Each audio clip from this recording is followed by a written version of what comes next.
Giraffes Can't Dance by Giles Andre and Guy Parker Reese. Gerald was a tall giraffe whose neck was long and slim, but his knees were awfully crooked and his legs were rather thin.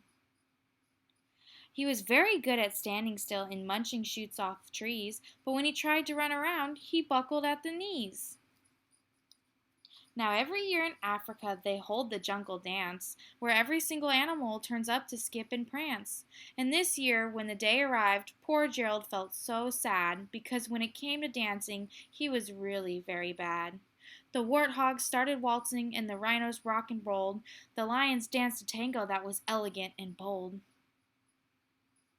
The chimps all did a cha-cha with a very Latin feel, and 8 baboons then teamed up for a splendid Scottish reel. Gerald was swallowed bravely as he walked towards the floor, but the lions saw him coming, and they soon began to roar. "Hey, look at clumsy Gerald," the animals all sneered. "Giraffes can't dance, you silly fool. Oh, Gerald, you're so weird." Gerald simply froze up. He was rooted to the spot.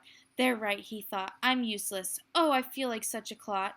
So he crept off from the dance floor, and he started walking home. He'd never felt so sad before, so sad and so alone.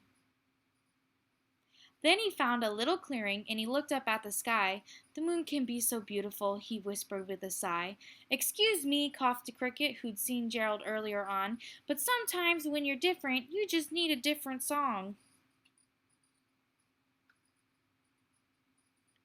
Listen to the swaying grass and listen to the trees. To me, the sweetest music is those branches in the breeze. So imagine that the lovely moon is playing just for you.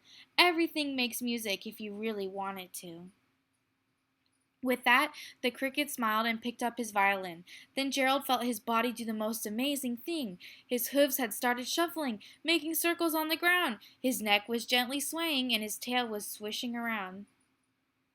He threw his arms out sideways and he swung them everywhere. Then he did a backward somersault and leapt up in the air. Gerald felt so wonderful his mouth was open wide. "I am dancing! Yes, I am dancing! I am dancing!" Gerald cried. Then one by one each animal who'd been there at the dance arrived while Gerald boogied on and watched him, quite entranced. They shouted, "It's a miracle! We must be in a dream! Gerald's the best dancer that we've ever seen!" "How did you learn to dance like that? Please, Gerald, tell us how." But Gerald simply twirled around and finished with a bow. Then he raised his head up